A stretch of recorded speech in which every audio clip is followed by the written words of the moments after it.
कांग्रेस विधायक दल के नेता विजय वडेट्टीवार ने शनिवार को संवाददाता सम्मेलन में राज्य सरकार और वन विभाग पर गंभीर सवाल खड़े किए।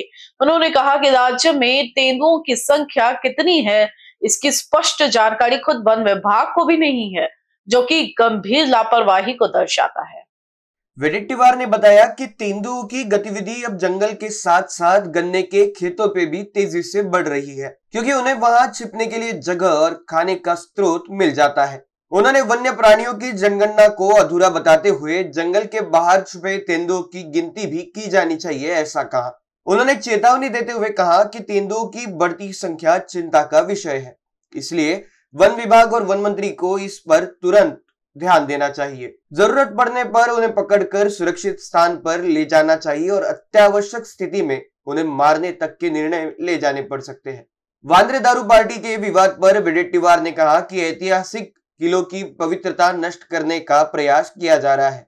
ऐसे आयोजनों को अनुमति देने वाले अधिकारियों पर कार्रवाई होनी चाहिए। यदि उत्पाद शुल्क विभाग ने विधिवत अनुमति दी है तो वे भी गलत है। संदीप देशपांडे के कांग्रेस एकला चलो रे बयान पर प्रतिक्रिया देते हुए वडेट्टीवार ने कहा कि मनसे महाविकास आघाड़ी का घटक दल नहीं है, इसलिए उन्हें कांग्रेस पर टिप्पणी करने का अधिकार नहीं है। उन्होंने आरोप लगाया कि सरकार ईवीएम और फर्जी मतदाताओं के सहारे सत्ता में आई है, जिसके खिलाफ जनता में आक्रोश बढ़ रहा है। महाविकास आघाड़ी को लेकर उन्होंने कहा कि जहां जहां स्थानीय स्तर पर सहमति बन रही है, वहां आघाड़ियां गठित कर चुनाव लड़े जा रहे हैं।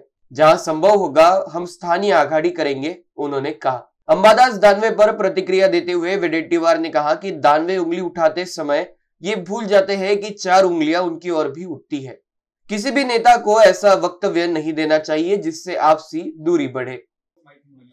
नाही, आता बिबट्यांचा संचार जंगलात तर आहेच, पण ऊसाच्या मध्ये मोठ्या प्रमाणात आता बिबट्यांची संख्या वाढत चालली आहे। जिथे ऊस लागवड आहे आणि तिथे लपायला जागा आहे सातत्यानं, आणि तिकडे गावाशेजारी त्यांना खायला मिळतं, म्हणून ही संख्या मोठ्या प्रमाणात आता वाढलेली दिसते आहे।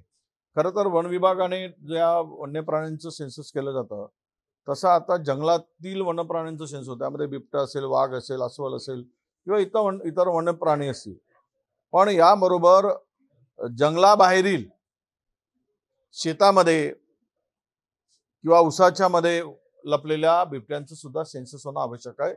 ते वन विभागाने तातडीनं केलं पाहिजे। आकडा नाही म्हणणं म्हणजे वन विभागाचे अक्षम्य दुर्लक्ष आहे असा त्याचा अर्थ होतो। लोकांचा बळी घेतायत, लहान मुलांचा बळी घेतायत। आता छोट्या छोट्या मुलांना बिबट्या उचलून नेऊन मारतो आहे हे, आणि उद्याचा उद्रेक प्रचंड मोठा महाराष्ट्रात होतोय। आता आपण पाहिलंय पश्चिम महाराष्ट्रामध्ये काय त्याची परिस्थिती, कशा परिस्थितीला सामोरं जावं लागलं।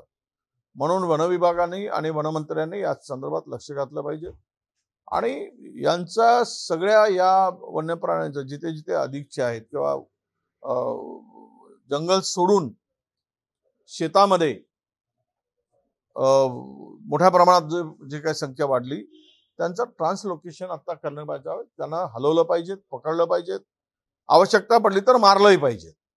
जर रक्ताने माणसाचं रक्त एकदा त्या कुठल्याही नरभक्षी प्राण्याला तोंडाला लागतो त्यावेळेस तो त्या माणसावर वारंवार अटॅक करून बळी घेत असतो।